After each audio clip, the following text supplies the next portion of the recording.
Hello and welcome to Blockchain Gaming World with me, John Jordan. So, looking at Pixels today because its staking system has just gone live, which is pretty interesting. So, I've been writing a lot about this. Did the podcast with CEO Luke Bałbakowski earlier this week, in which he was talking about this a lot.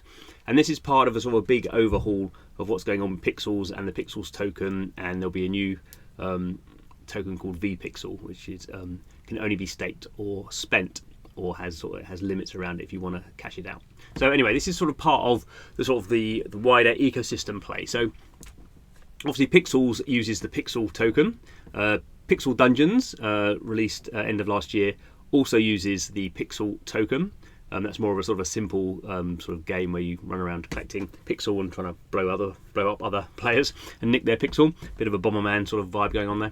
And then Forgotten Runiverse, a sort of a pixel RPG, also on the Ronin blockchain. So all these games are on Ronin blockchain. Forgotten Runiverse announced it wasn't going to do its own token; it was going to use Pixel.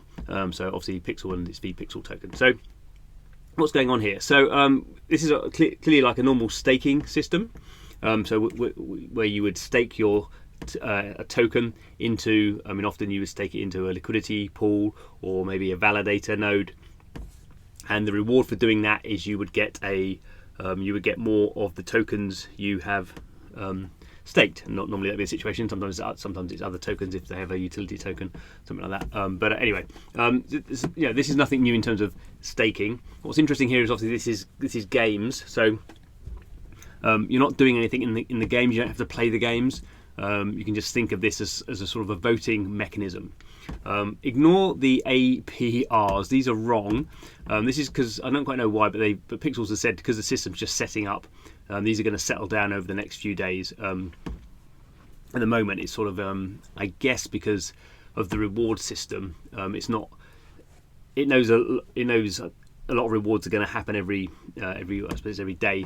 These get emitted, and there's not much total staked in there at the moment, so this seems really high, but it's gonna sort itself out over time. So don't expect to get 57,000 APR. I think as we go through the process, you'll sort of see. But what we can see here is the total amount staked in pixels.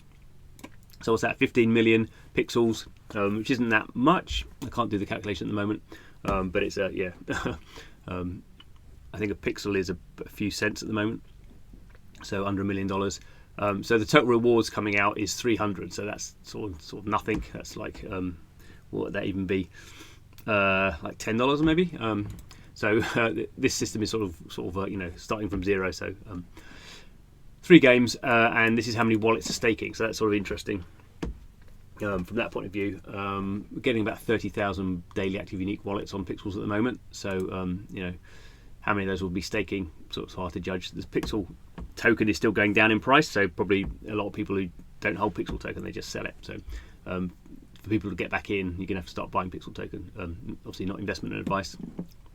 I'm doing this for the fun of it. So we can see here 3 games. The idea is more games are going to come in here over time. So obviously games on Ronin, they can come in. It's pretty straightforwardly. This all runs on the Ronin blockchain. You have to connect with your Ronin wallet. But other games not on Ronin can also come into this because this is not requiring them to run on Ronin. This is just a sort of almost like a a virtual validation sort of node system. And the point is, over time, we can see the amount being staked. So obviously most of the money has gone into Pixels, that's the main game. So 13.5 million into Pixels, about 1 million into Forgotten Runiverse, and about 500,000 into Pixel Dungeons.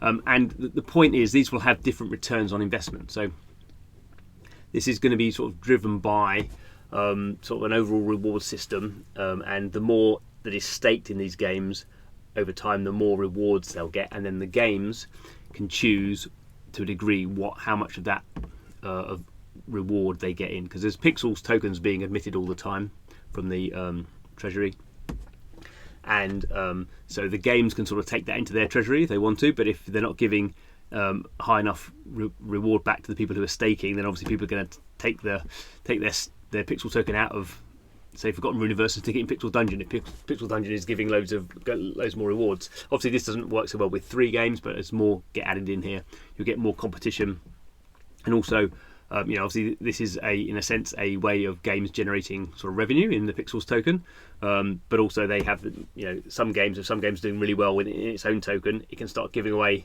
potentially other tokens. Actually, I just made that up, but it could use its token, buy more pixels, and give it away. There's ways in which it could use this as a sort of marketing channel for both people who are staking, and also this is sort of a discovery mechanic. If I hadn't played Pixel Dungeon, if I'd never heard of it before, I might go, oh, I wonder what this Pixel Dungeon game is, and because I'm staked into it, I might play it, or I might play it and really like it, and then stake into it because I like it, not care so much about the return. There's lots of ways in which this can happen, and obviously over time, there's been nothing said about this, but you can imagine this being the Pixel token being a governance token for this mechanic. So voting on how much tokens are given away, or how many games can be in there, or a whole bunch of stuff you can see. I mean, I don't think it's happening anytime soon, but that will be happening. And also, they're going to be launching this V Pixel token, which is the token that is designed for spending and staking. So over time, that's one V Pixel token is the same as a Pixel token in terms of value. So you can also stake your V Pixel tokens in here as well. Okay, so we can sort of explain what's going on here. So I've already done some staking, so we can see I've staked the massive amount, 86 pixels. I haven't claimed anything yet. I've still got 50 pixels in my wallet. So we can see here I've staked 50 pixels into Pixels, 36 into Pixel Dungeons. These rates are wrong. No rewards yet. Obviously, I can stake more into these, or I can claim, restake, and unstake. But let's come back out here. And let's stake into Forgotten Runeverse. Forgotten Runeverse max, so that's all I've got left. So we're seeing estimated earnings, so this is saying 80%. Daily earnings, so if this is true, I don't think this is not correct, is it? This is the yearly earnings, 14,000. So there we go. Once I've locked, I'll be able to withdraw after 3 days, so that's the lock-up period. Okay, so that's all been signed through. Obviously, I have to do the approval first for the token into this smart contract, and then the staking. So we can see, go to my stakes. So that's all gone through, and so 50, 50, 36. Just leave those going. So yeah, so pretty interesting. I think we'll see how it works with sort of Pixels. But I think what's interesting here is now you have sort of these games as individual. Sort of economies using the Pixel token, and then we have an overall sort of meta economy as well. So you start to be able to think about sort of these sort of feedback loops of the Pixel token's sort of success is not just linked to Pixels, it's not just linked to Pixel Dungeon, it's sort of linked to this overall scenario, which is going to be filling up with it seems like I don't know how many games, but it seems like they're going to be fairly aggressive in adding games in here and trying to build out this as a sort of marketing sort of channel, as well as a sort of obviously a financial channel, because people are getting returns in Pixels.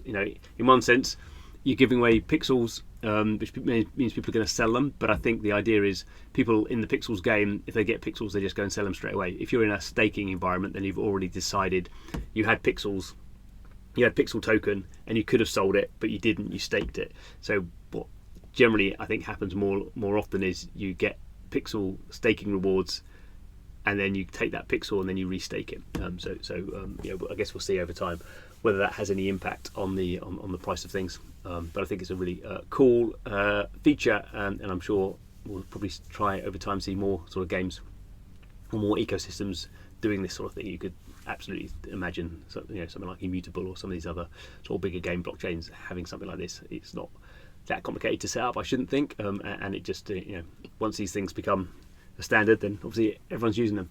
Cool, thanks for watching, see you again soon.